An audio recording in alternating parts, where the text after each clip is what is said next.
8 class है 31 दिसंबर 1977। बात समझते हैं, स्वर्ग में तो जरूर जाएंगे।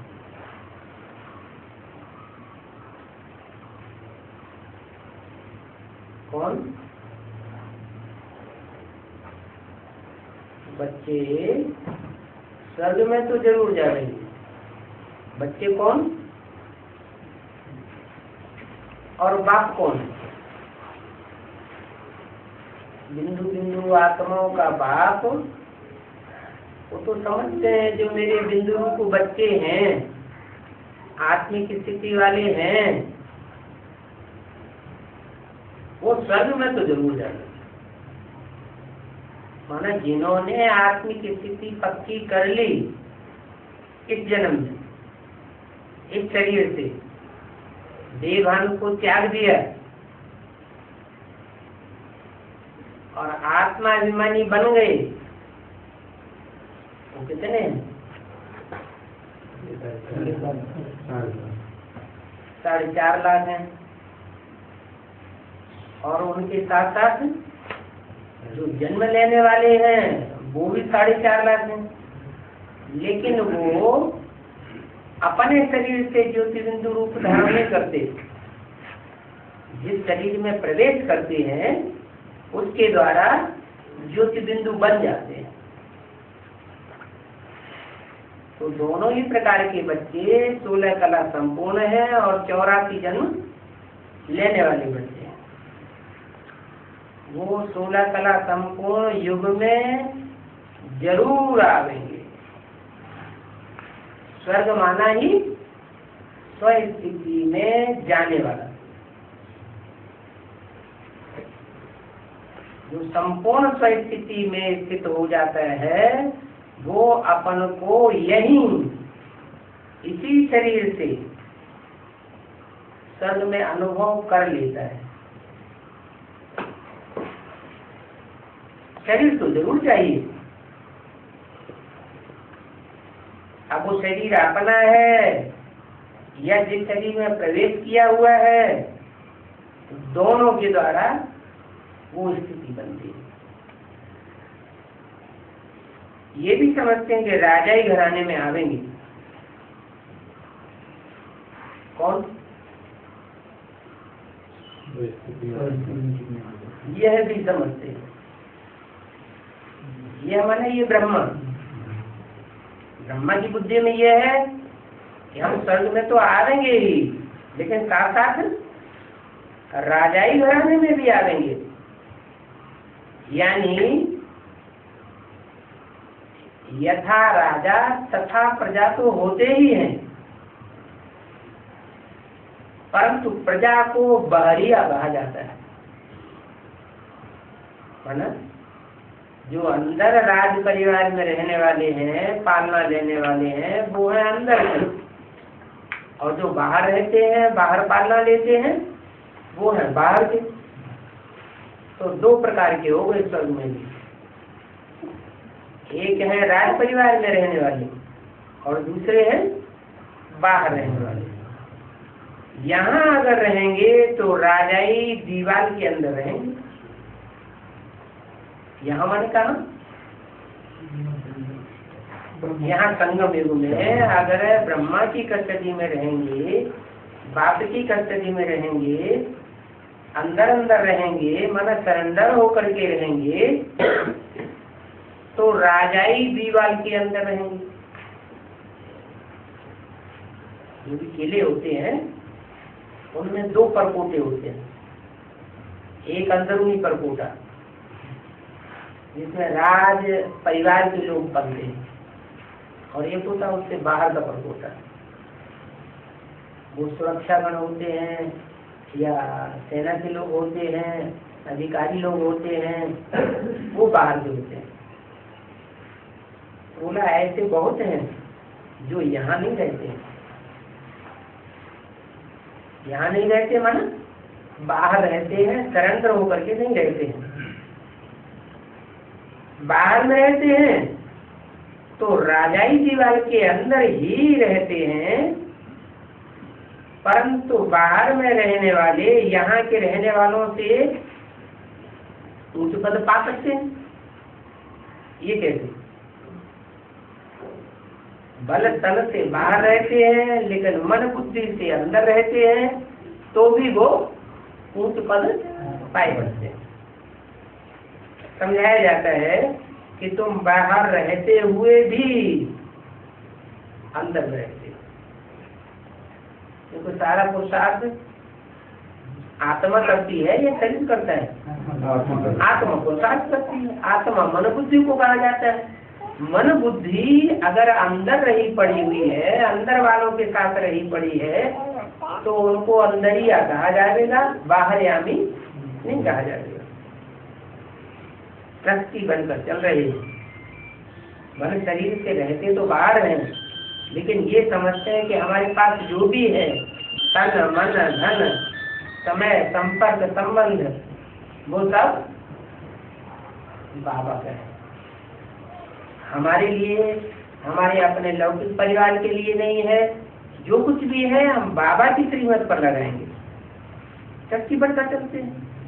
सब कुछ ही ईश्वर का है। जो मेरे पास है उसमें मेरा कोई ममत्व नहीं, तो मेरी चीज नहीं है, उसी की दी हुई है। वो अपने कार्य में जब चाहे तो लगा ले। जो ऐसे समझ कर चलते हैं तो वो भी अंदर में रहने वाले ही कहे जाते हैं। तन से अंदर सरेंडर नहीं है, अंदर नहीं रहते हैं, रहते हैं बाहर, लेकिन फिर भी अंदर से उनका भाव ये पक्का है कि हमारा जो कुछ भी है वो ईश्वर का है। ईश्वर इस कार्य में ही लग जाए, हमें कोई आपत्ति नहीं। समझते हैं कि हम अपनी कमाई के ट्रस्टी हैं। बाबा से पूछे तो बाबा बता सकते हैं ऊंच राजा कैसे बनेंगे। इसकी भी युक्ति है ना।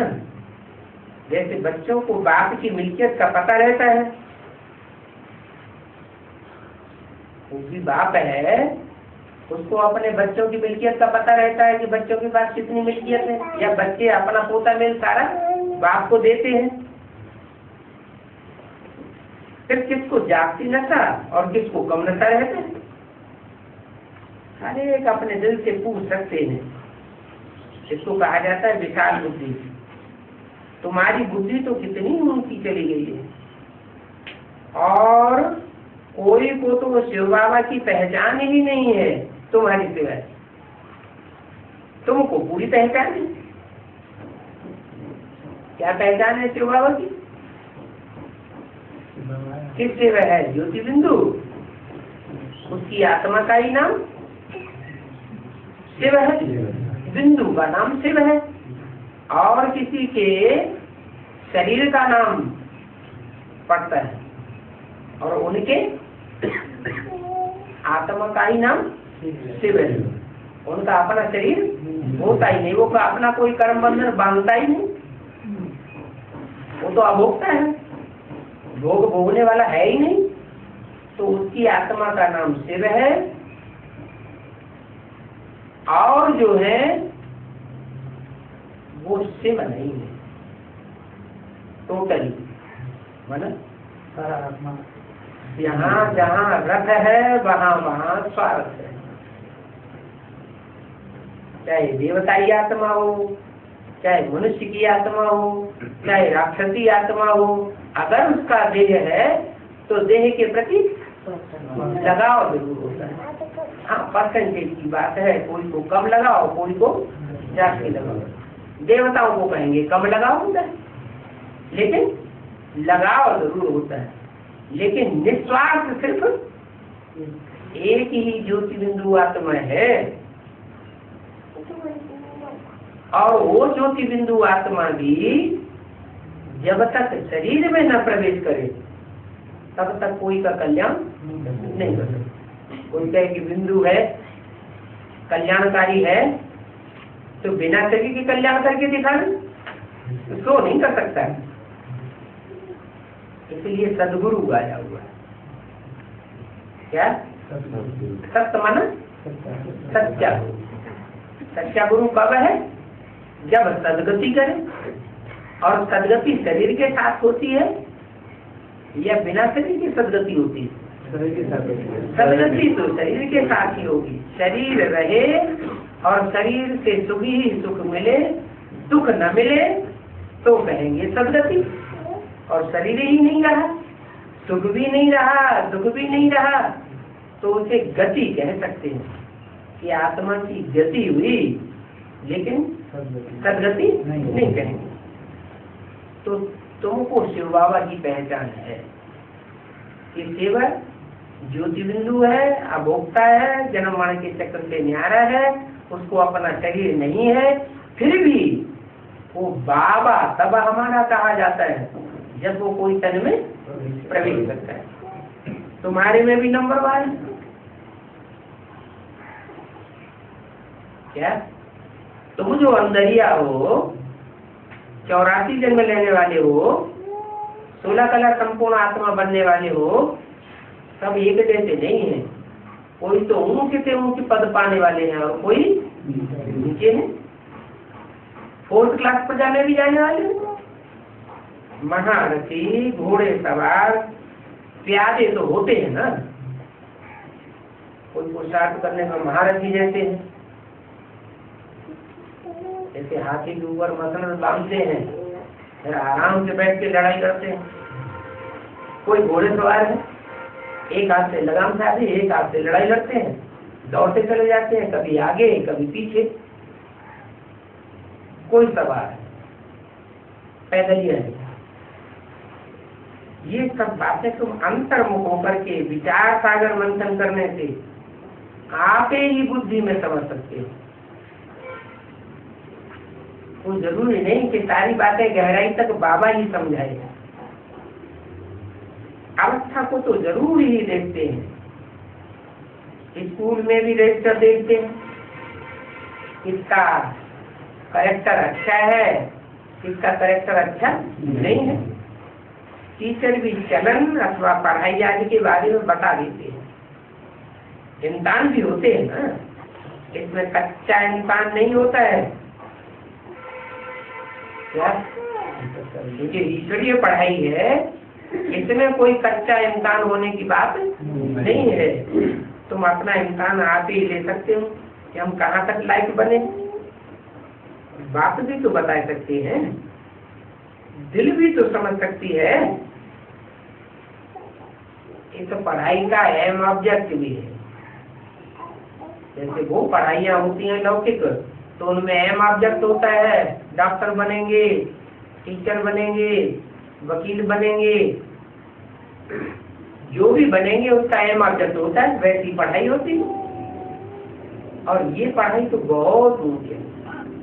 इसलिए वो क्या, वो डॉक्टर इंजीनियर बनते हैं एक जन्म के लिए, और ये तो 21 जन्मों के लिए तो प्राप्ति पक्की है।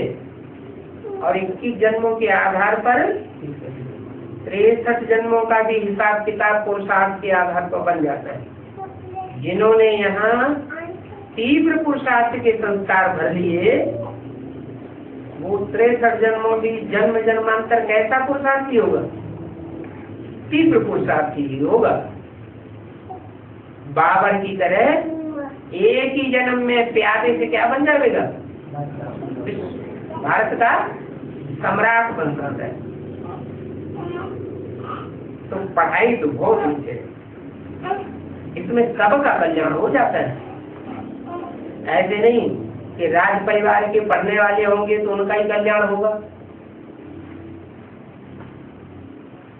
प्रजा में प्रजापद में पाने वाले और उसमें पढ़ाई पढ़ने वाले जो गरीब लोग हैं उनका कल्याण नहीं हो सकता। नहीं, अंधा हो, लूला हो, लंगड़ा हो, गरीब हो, अमीर हो, कोई भी जाति का हो, कोई भी धर्म का हो, अगर पढ़ाई पढ़ता है तो उसका पूरा कल्याण हो सकता है। तुम्हारा धर्म बहुत क्यों सुखदायी है? सुख आता ही है आत्मिक स्थिति में। औरों का जो धर्म है वो सुखदायी नहीं है इतना। क्यों? उनकी जो धारणा है वो स्थिति को पक्की कराने वाली नहीं। वो जब दूसरे धर्म की आत्माएं शरीर छोड़ेंगी तो कुछ न कुछ उनमें देहभान रह जाएगा और तुम्हारा आत्मा अभिमान बिल्कुल पक्का हो जाता है। 100% तुम आत्मा बनते हो तो देहभान का नाम निशान भी नहीं है, माने देहभान सारा ही राख हो जाता है। इसलिए यादगार क्या चलती है भक्ति मार्ग में? भक्ति मार्ग में ये यादगार चलती है कि और धर्मों की देह शरीर जमीन में गाड़े जाते हैं, मिट्टी में मिलाए जाते हैं, यानी मिट्टी में मिलकर के रहती है। उनका देहभान देहधारियों के साथ रह करके देहभान खत्म ही नहीं होता। और तुम्हारा देहभान तुम निराकार शिव बाबा के साथ रहते हो मन बुद्धि से, तो तुम्हारा देहभान बिल्कुल खत्म हो जाता है। कितना खत्म हो जाता? राख हो जाता है। इसलिए हिंदू धर्म में जलाया जाता है। क्या जलाया जाता है? देह जलाते हैं।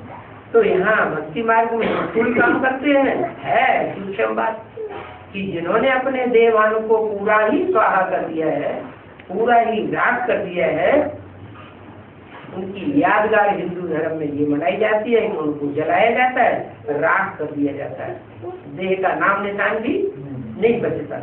और दूसरे धर्म वाले उनको क्या किया जाता है? उनको जो मिट्टी में दफन करते हैं। दफन करने का मतलब ये हुआ कि वो देहभान की मिट्टी में मिलकर के रह जाते हैं, आत्माभिमान में मिलकर के बिल्कुल स्वाहा हो जाए, देह को स्वाहा कर दे, ऐसा नहीं होगा। माने दूसरे धर्म की जो भी आत्माएं हैं उनका असर क्या होगा? विनाश में कुछ न कुछ देहभान रह जाए, और रह जाने के कारण उनके जन्म कम होंगे, 84 जन्म पूरे नहीं ले सकते।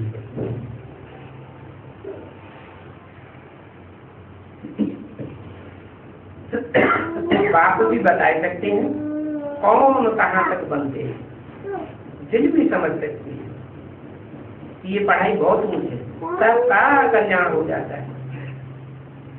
स्वर्ग में क्या है और किसका राज्य होता है वो दुनिया वाले गुरु लोग तो कुछ भी नहीं जानते। कहते हैं, कथा कहानियां सुनाते हैं, लेकिन उन्हें पता ही नहीं स्वर्ग की कथा कहानी किसी के पास है ही नहीं। तुम भी नंबरवार पुरुषार्थ संसारी समझते हो क्या? भले गुरु लोग कुछ भी नहीं जानते हैं, लेकिन तुम्हारे में भी नंबरवार है। पुरुषार्थी जो भी हैं बहुत पुरुषार्थ करते हैं। तुम समझते हो कि बाबा हाई पोजीशन वाला है क्या? हाई पोजीशन और लो पोजीशन किसकी होती है? देहधारियों की होती है, ये बिंदु बिंदु आत्माओं की होती है। देह ग्रहण करने वाली जो आत्माएं हैं उनकी हाई और लो पोजीशन होती है। इस दुनिया की बात है या परमधाम की बात है? इस दुनिया की बात है। हाई पोजीशन जो वाला होता है उसको कहा गया बाबा। क्या? ये बाबा थोड़ा ही अनुभव सुना देंगे। बच्चे समझते हैं, बाकी सबकी जांच करनी पड़ती है। दिल भी अपनी समझ देती है, स्टूडेंट भी समझते हैं कि हम कितने कितने मार्क्स से कम हो जा रहे हैं। स्टूडेंट को तो सब कुछ मालूम रहता है। तुम्हारी भी ये स्टूडेंट लाइफ है। अपन को मुंह मिठू मियाँ थोड़े ही समझना चाहिए। वो भी तो एक भूल है कि अंदर से समझते हैं कि हम कम मार्क्स पाने वाले हैं, लेकिन दूसरों के सामने बड़ा ही मारते हैं। एक्यूरेट सर्विस में जाना चाहिए। गवर्नमेंट की सर्विस में लिमिटेड कमाई होती है।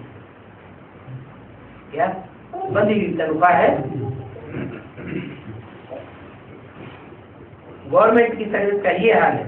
और जो बिजनेस करते हैं उनकी अनलिमिटेड कमाई भी हो सकती है। गवर्नमेंट सर्वेंट्स को जाति पुरुषार्थ नहीं करना पड़ता है। क्या इसका नाम ही है सर्विस, और इसका नाम ही है बिजनेस। बिजनेस माने बिजी, जितना बिजी रहेंगे उतना जाति कमाई। व्यापारी तो अनलिमिटेड कमाई वाले होते हैं, नीचे ऊपर तो बहुत होता है। गवर्नमेंट सर्वेंट्स को ऊपर नीचे नहीं होगा, और बिजनेस वालों को ऊपर नीचे होगा। कमाई भी बहुत लोग हो जाती है तो घाटा भी बहुत हो जाता है। ऑफिसर्स लोग तो खाते बहुत है। क्या जो बड़े बड़े ऑफिसर्स होते हैं वो अपनी कमाई जो लिमिटेड तनख्वाह है उसमें प्रसन्न नहीं रहते, वो बाहर की कमाई बहुत करते हैं। इनकम टैक्स हो या कस्टम हो, इन विभागों में जो भी काम करते हैं वो बहुत खाते हैं, और सबका बना हुआ होता है। क्या इतना हमको कमाई करके देना है। ये लौकिक दुनिया की बातें क्यों सुनाते हैं? टैली करने के लिए कि ब्राह्मणों की संग मिली दुनिया में भी जो अंदरिया हैं और जो बाहर वाले हैं उनमें भी ऐसा ही फर्क है। बाहर वाले चाहें तो बहुत कमाई कर सकते हैं, और अंदर वाले लिमिटेड, उन्हें खाने पीने को मिलेगा बस, जो तनख्वाह मिलेगी वो खाने पीने की। फिर बाहर चाहे तो बहुत कमाई कर सकते हैं।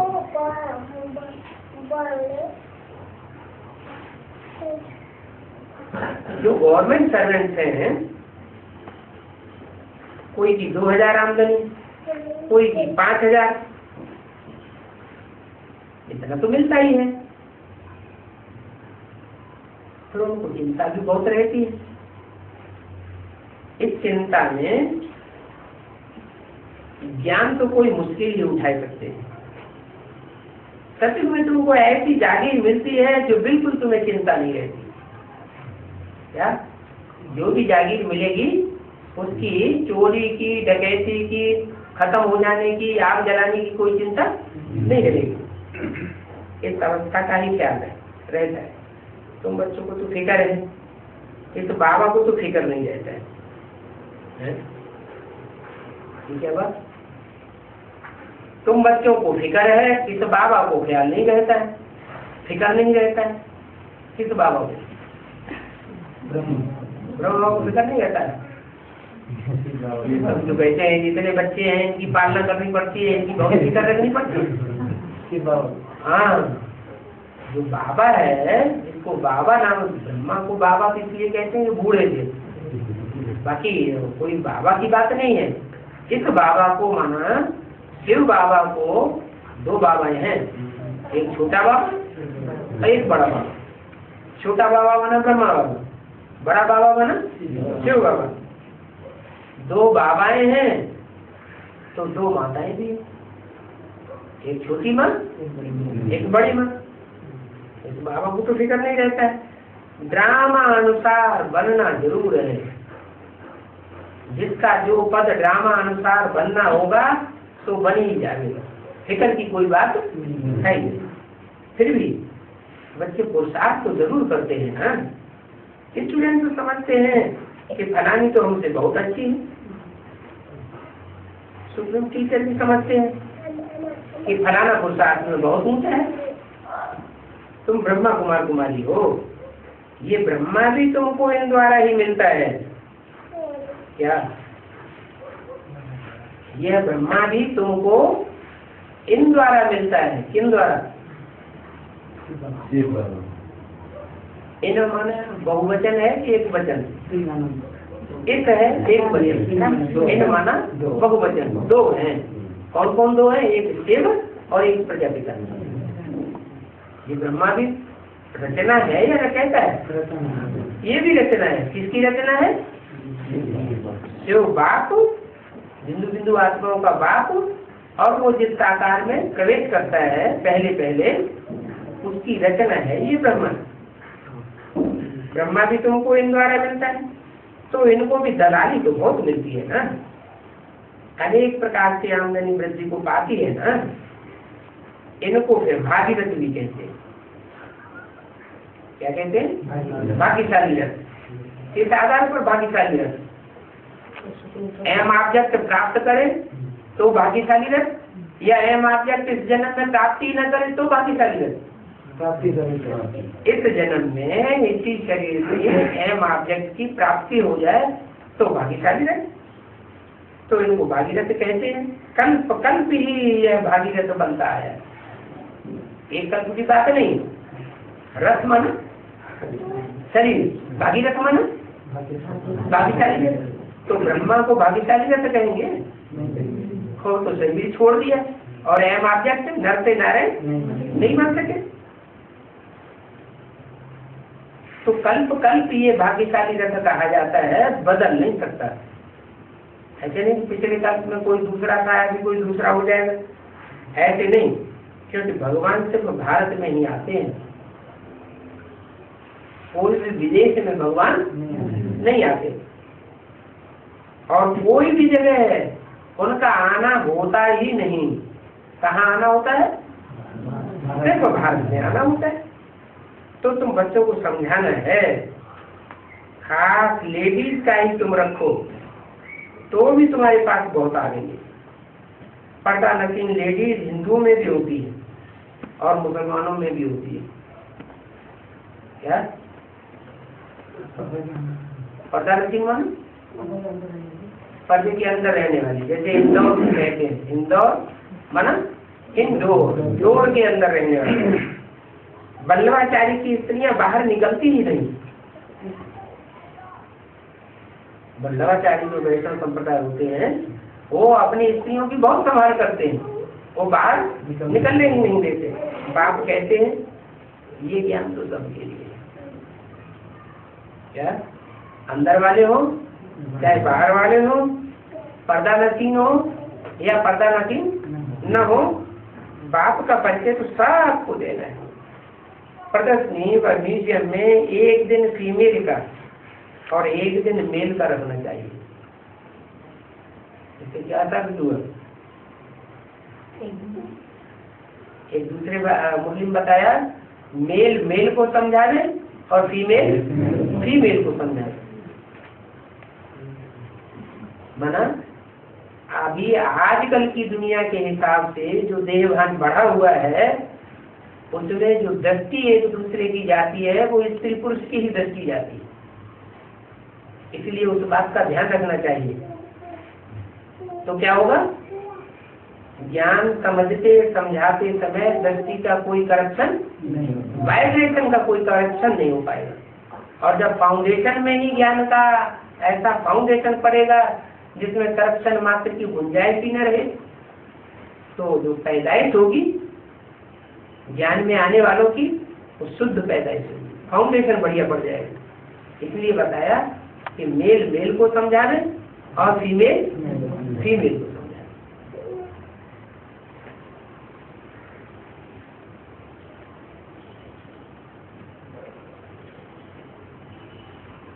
तो पर्दे वाले व बिगड़ पर्दे वाले दोनों आ जाएंगे।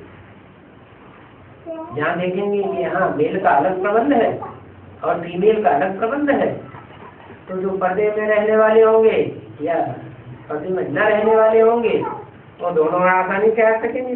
नारियों की महिमा भी है, श्रीमत द्वारा अपने पति का भी उद्धार करती है। नारियां पुरुषों का उद्धार करती है ना। कैसे? स्त्री पुरुष का उद्धार करती है, पुरुष स्त्री का उद्धार नहीं करता है। कैसे? पुरुषों को तो सबको दुर्योधन दुशासन बता दिया, तो जो बुद्धि दुर्योधन दुशासन और दूसरों की रक्षा क्या करेंगे? नहीं। इसलिए कन्या माताओं को ही ज्ञान सुनाने के लिए आगे बढ़ाना चाहिए। नारियां पुरुषों का उद्धार करती हैं। अभी बाबा डायरेक्शन देते हैं, डायरेक्ट कह देते हैं कोई इन बातों को अमल में लावे। इन बातों को ये स्त्री पुरुष का ध्यान रखना चाहिए। स्त्री को समझा रहे हैं, पुरुष पुरुषों को समझा रहे हैं। अच्छा, मीठे मीठे रूहानी बच्चों को रूहानी बाप दादा का गुड नाइट। दूसरा रात्रि क्लास है 2 जनवरी 1968। मैसूर का चीफ मिनिस्टर आया है। क्या मैसूर दक्षिण भारत में है ना। मैसूर का चीफ मिनिस्टर आया है, कुछ भी नहीं जानता कि भगवान क्या है और देवताएं क्या होती हैं। एकदम ही नहीं जानते हैं कि भगवान क्या होता है और देवताएं क्या होते हैं। बहुत मुश्किल है बुद्धि में कोई चीज को बैठाना, जब इतना भी नहीं जानते कि भगवान क्या चीज है और देवताएं क्या चीज।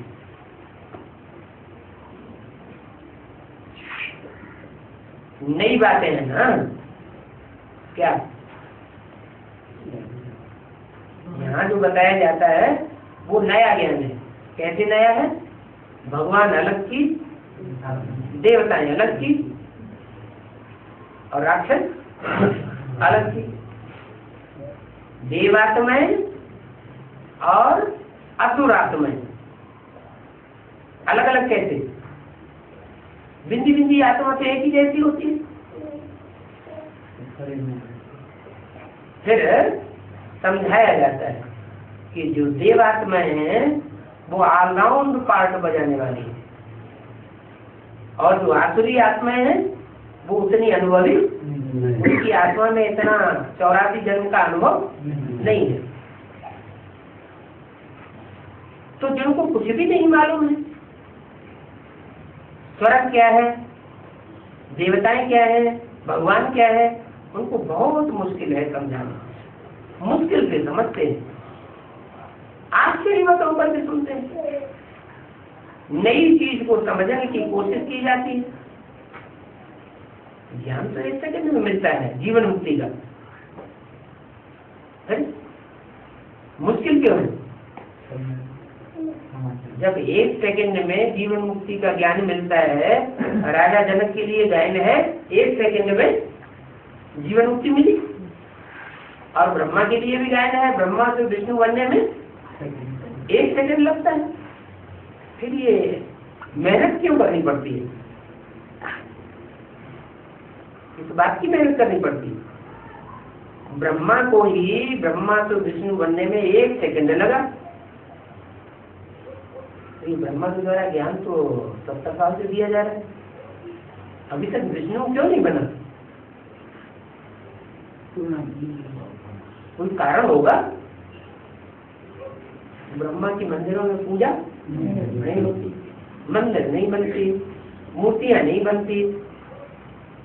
कारण है कि जो त्रिदेव हैं उन तीनों ही देवताओं में ब्रह्मा को नीचे तबक्के में क्यों बिठाया है?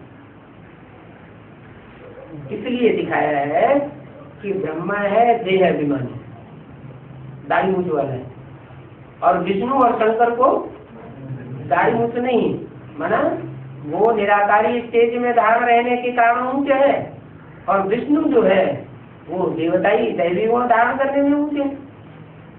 माने ब्रह्मा को जो नीचे तबक्के में दिखाया गया है उससे ये साबित होता है कि शरीर छोड़ने तक भी ब्रह्मा में देवभान रहा, और वो देवभान की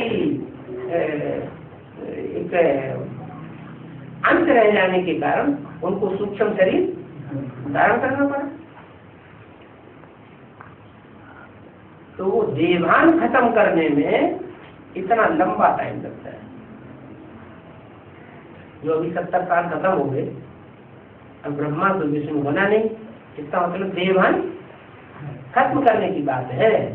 जैसे ही देवभान खत्म होता है आत्मा तो देवता विष्णु बन जाती है।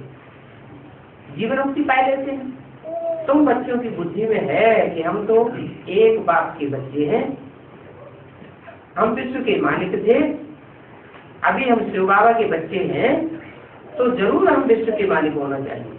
ये बुद्धि कहती है कि हमको वर्षा मिलना है। कौन सा वर्षा? हद का वर्षा नहीं, हद का वर्षा तो हद में ही होता है। हद का वर्षा होता है एक जन्म का, और ये हमको मिलता है वर्षा बेहद का, अनेक जन्मों का सुख का वर्षा मिलता है। फिर ब्रह्मांड का भी वर्षा मिलता है, ब्रह्मांड के भी तुम मालिक बनते हो, क्योंकि सारे ब्रह्मांड का तुमको ज्ञान हो जाता है। फिर हम कहते हैं कि स्वर्ग का रचयिता भी बाप है, ये नहीं कहते नरक का रचयिता बाप है। बाप किस तरह कहता है? स्वर्ग का। क्यों नहीं? वो स्वर्ग का रचयिता इसलिए है कि वो सदा काल स्वयं स्थिति में रहने वाला है, वो कभी भी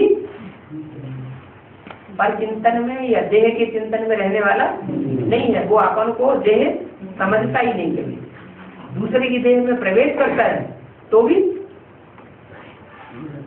दूसरे की देह में प्रवेश करने के बावजूद भी जिस देह में प्रवेश करता है उसको लेस मात्र भी संग का रंग नहीं लगता, और हमको देह का संग का रंग लगता है।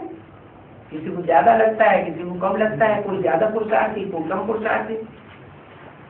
तो हम कहते हैं स्वर्ग का रचयिता बाप है, तो इनके भी मालिक हम ही होने चाहिए।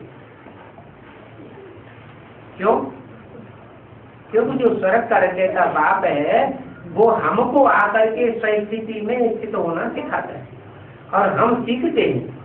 जो नहीं सीखते हैं स्वस्थिति में रहना, वो फिर नरक में ही रह जाते हैं।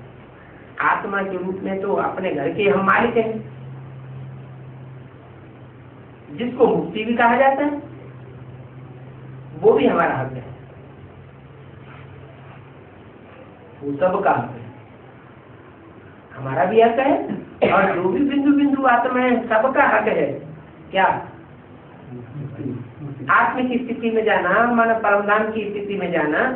फिर स्वर्ग का भी हमारा हक है, वो सबका हक नहीं है स्वर्ग का। स्वर्ग में होगा लिमिटेशन, और यहाँ आत्म की स्थिति में सबका हक है।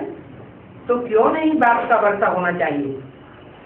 बाप है ना, स्वर्ग की हेवन की स्थापना करते हैं। बाप रहने वाला परमधाम का है, परमधाम का रहने वाला पराये शरीर में आता है और फिर स्वर्ग की स्थापना करता है। तो हम भी अधिकारी हैं। अब बाप फिर से आया अपना जन्म सिद्ध अधिकार हमको देने के लिए। कैसा अधिकार? जन्म से ही सिद्ध होता है हमारा अधिकार। बच्चा जन्म लेता है बाप के यहाँ, तो बाप की मिल्कियत का छोटपन से ही वो मालिक बन जाता है। ऐसे ही हमारा भी जन्म सिद्ध अधिकार है। हमने किससे जन्म लिया? हमने ऊंचे शिव बाबा से जन्म लिया, इसलिए हमारा भी जन्म सिद्ध अधिकार है कि हम स्वर्ग के मालिक होने चाहिए। कैसे? स्वर्ग में सब मालिक होंगे, एक ही मालिक होगा, एक ही होगा। फिर यथा राजा तथा प्रजा क्यों? जब एक मालिक है और वो राजा है, और गायन ये है यथा राजा तथा प्रजा, तो सब मालिक होने चाहिए। माना जो पहले जन्म की एक्स्ट्रा आइडल जो जन्म है, पहला स्वर्णिम संगम युगी जन्म, उसमें जो विश्व का मालिक बनता है वो इतना आत्माभिमानी होता है कि उसके बच्चे भी क्या अनुभव करते हैं?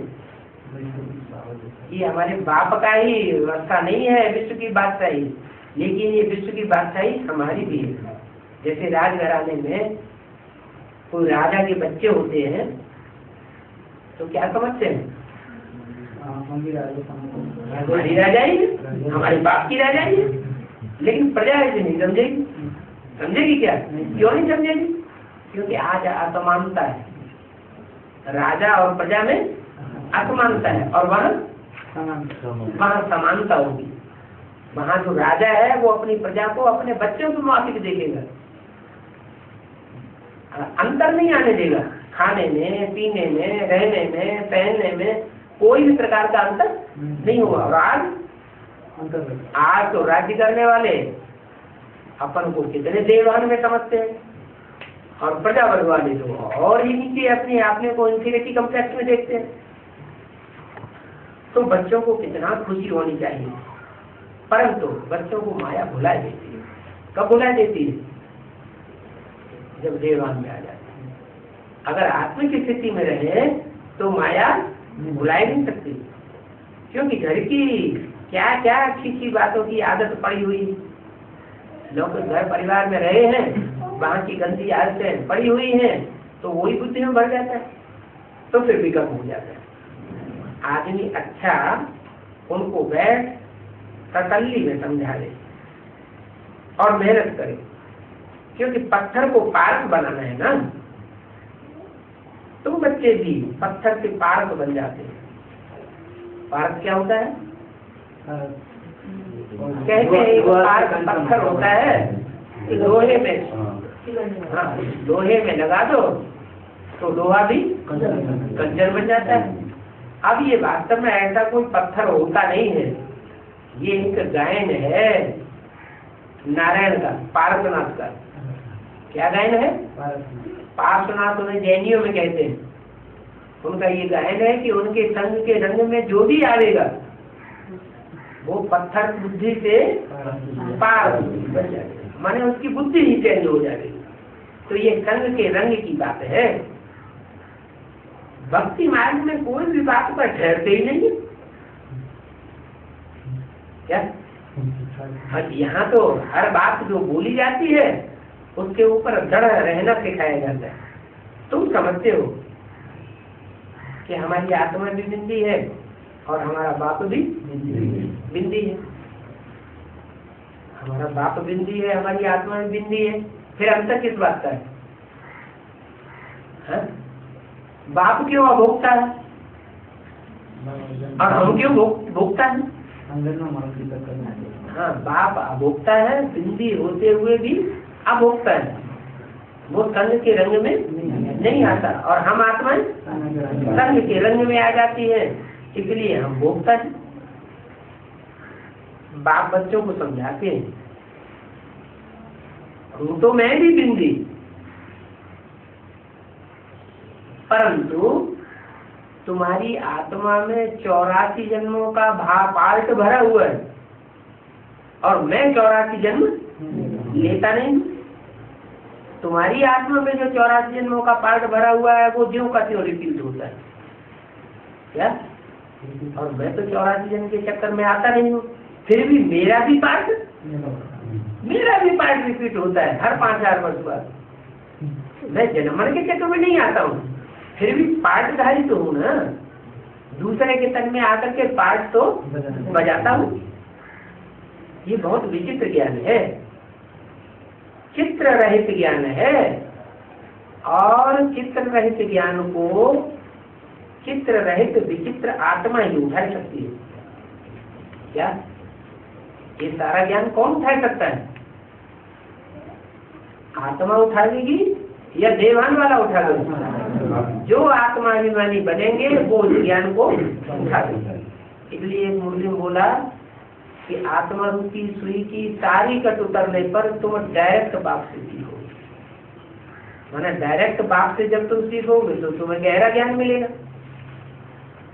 और देहधारियों के थ्रू जो तुम सीखते हो उससे तुम्हें वो गहराई नहीं मिल सकती। बाप का परिचय बाप ही आकर के देते हैं और कोई बाप का परिचय दे ही नहीं सकता।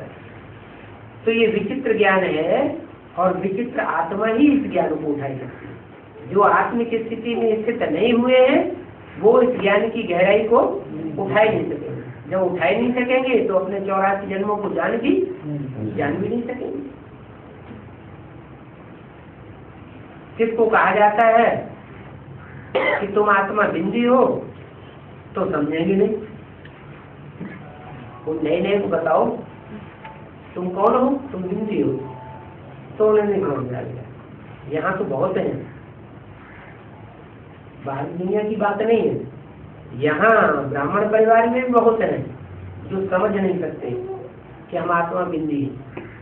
पूछते हैं हम बिंदी को बिंदी कैसे बने, बिंदी आत्मा को कैसे याद करें। कारण क्या हुआ, जब से आए हैं ज्ञान में तब से उन्होंने ब्रह्मा बाबा को ही देखा, ब्रह्मा कुमार कुमारियों को ही देखा। क्या शिव को समझा ही नहीं। जब शिव को फाउंडेशन से ही नहीं समझा तो वो आत्माभिमानी बनेंगे कैसे। इसलिए उनको कहेंगे उपवंशज। वो ब्रह्मा की गोद में ही पले हैं, उन्होंने ब्रह्मा के अंदर उस सुप्रीम सोल ज्योति बिंदु को पहचाना ही नहीं, इसलिए उनको मुखवंशावली नहीं कहा जा सकता। क्यों, मुखवंशावली उन्हें कहेंगे जिन्होंने ब्रह्मा के मुख से निकली हुई शिव की वाणी को पहचाना, जिन्होंने ब्रह्मा के मुख से निकली हुई शिव की वाणी पर ध्यान नहीं दिया, ब्रह्मा के मुख पर, चेहरे पर, देह पर ध्यान गया, या ब्रह्मा कुमार कुमारियों की देह पर ध्यान दिया, ध्यान गया, तो उनको क्या कहेंगे, वो उठा ही नहीं सकते। इसलिए कहते हैं अहो प्रभु तेरी लीला। क्या वो बेसिक वाले अंत में क्या कहेंगे, अहो प्रभु तेरी क्या लीला। हमारी समझ में तो आ गई क्या लीला है। अरे 70 साल से तुम ज्ञान में चल रहे हो, ब्राह्मण परिवार में रह रहे हो, और तुम्हें यही अनुभव नहीं हो रहा है कि हम आत्मा बिंदी है। कहेंगे ये लीला आपने ही रची, आप ही समझते हो, आपने ही रची है, आप ही समझते हो, और जो जिनको समझाया जाता है वो नहीं समझते। कोई ने ध्यान दिया और कोई ने ध्यान नहीं दिया।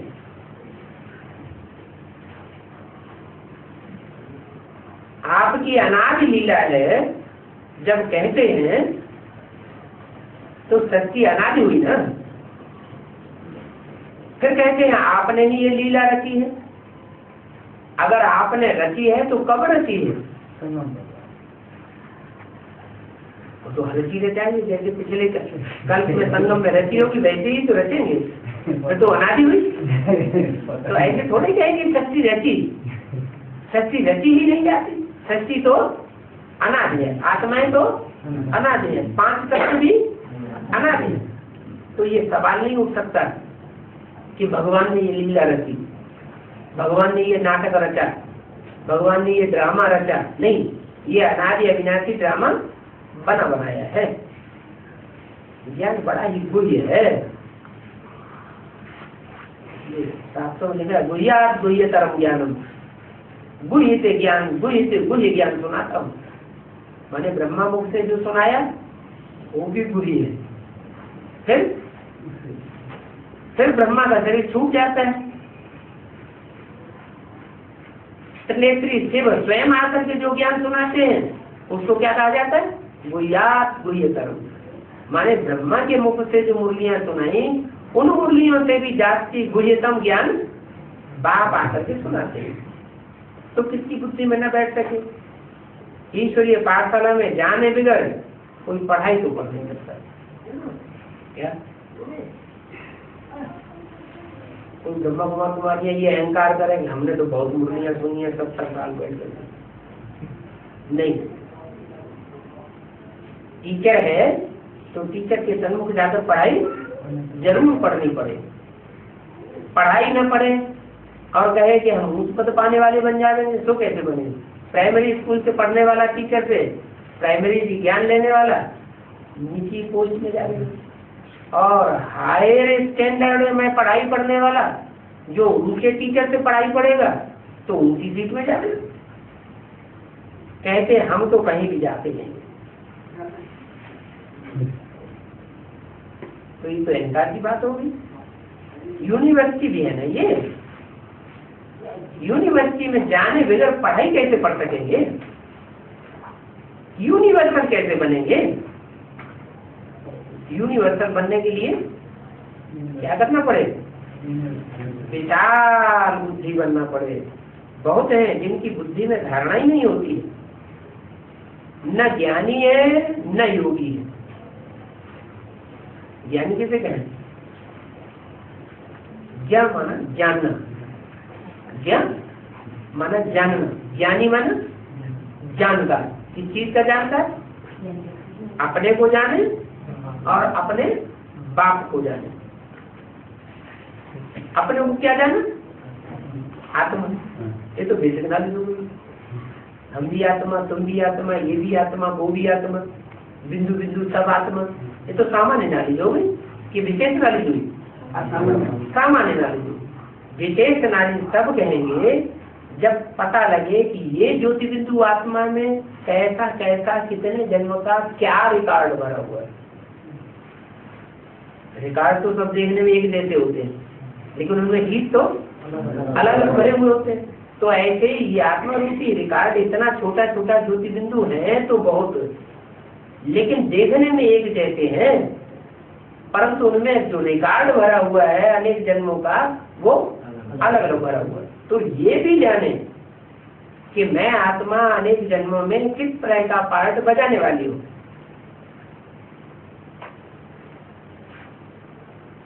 तो बाबा कहते हैं आंतरिक खुशी तब होगी जब अंतर्मुख कर रहे हैं। अंतर्मुख होना मन, बहिर्मुख होना मन, देह और देह का चिंतन करना माना बहिर्मुख होना। देह का चिंतन करना, देह के संबंधियों का चिंतन करना, देह के पदार्थों का चिंतन करना, ये हो गया बहिर्मुखी, बहिर्मुखी होना। और आत्मा, और आत्मा के अंदर क्या क्या पार्ट भरा हुआ है, अलग अलग आत्माओं के अंदर कैसे कैसे पार्ट भरा हुआ है, आत्मा कैसे कैसे पार्ट बजाती है, कितने ग्रुप हैं पार्ट बजाने वाली आत्माओं के जो एक जैसा पार्ट बजाने वाली है। तो ये चिंतन करना ये हुआ अंतर्मुखी है। तो आंतरिकमुखी, आंतरिक स्थिति, आंतरिक खुशी तब रहेगी जब तुम अंतर्मुखी होकर के मन चिंतन मंथन करेंगे।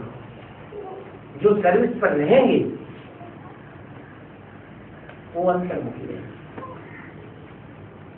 जब बाहर दूसरों को सुनाते हैं तो भले आवाज में आते हैं, और जब सुनाना बंद किया तो अंदर अंदर उनका मंथन चलेगा। वो किसका चलेगा, जो सर्विस फील्ड में रहेंगे, दूसरों को समझा देंगे, वो अंतर्मुखी बनेंगे, उनका मन चिंतन मंथन चलेगा। और जो दूसरों की सेवा ही नहीं करेंगे उनका फिर मंथन भी नहीं चलेगा।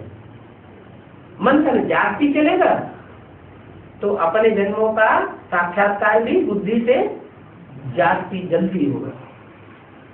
मंथन नहीं करेंगे तो अनेक जन्मों का साक्षात्कार भी नहीं हो सकेगा। विराट रूप का चित्र बाबा ने मांगा है। विष्णु का विराट रूप दिखाया जाता है भक्ति मार्ग में, विष्णु का विराट रूप बनाते। वो चित्र को देखने से कोई खुशी नहीं आती, परंतु बाबा ने जो चित्र बनाया है विराट रूप का, कि चोटी में हम कैसे ब्राह्मण हैं, मस्तक में हमें ही तो देवता बनते हैं, फिर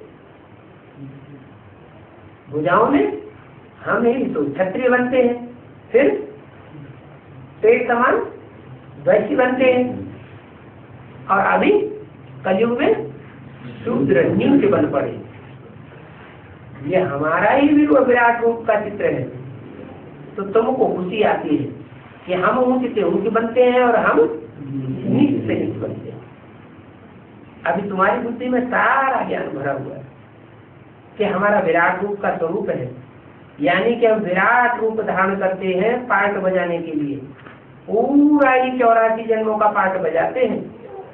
तुम पहले पहले आते हो तो तुम बहुत पार्ट बजाते हो, कम पार्ट कौन बजा देंगे?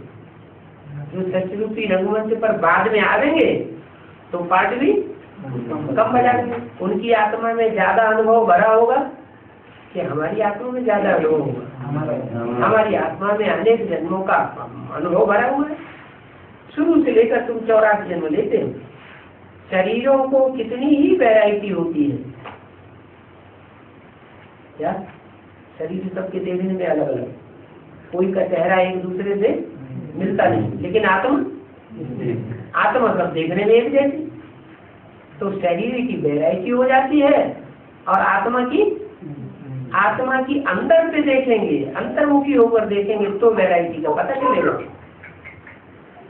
वैरायटी शरीर लेते हैं ना, विराट स्वरूप का भी नाम है, विराट नगर भी नाम रखते हैं। राजा विराट का विराट नगर, वो एक गांव है।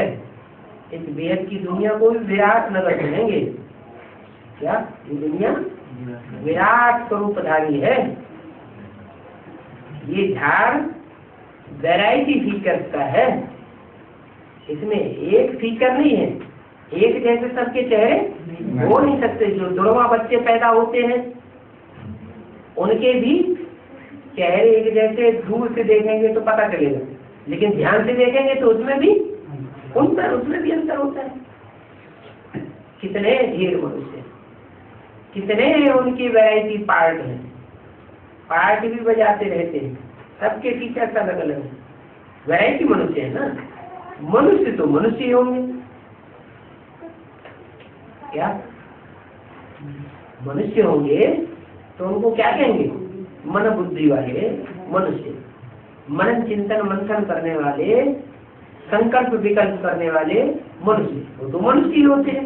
परंतु कोई काले होते हैं, कोई गोरे होते हैं, कोई कैसे होते हैं। ये अंतर कैसे पड़ जाता है?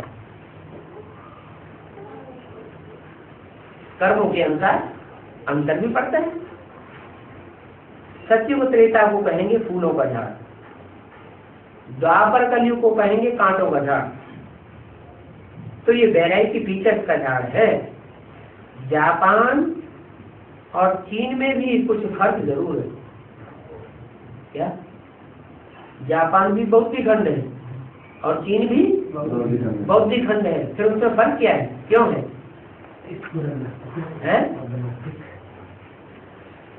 वो सब क्रिश्चियन भाषा में थोड़ा थोड़ा फर्क रखते हैं। क्रिश्चियन की जो भाषाएं हैं, यूरोपीय जो भाषाएं हैं, सब क्रिश्चियन भाषाएं ही है ना, लेकिन उन भाषाओं में थोड़ा थोड़ा फर्क है। इसको कहा जाता है वैरायटी भाषा और वैरायटी फीचर।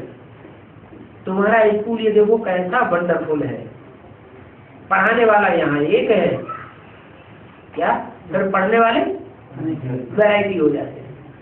जैसी जैसी जितने पढ़ाई पढ़ी और धारण की, वैसे वैसे उनके फीचर्स और वैसा वैसा उनका पार्ट अनेक जन्मों में बदलता जाता है।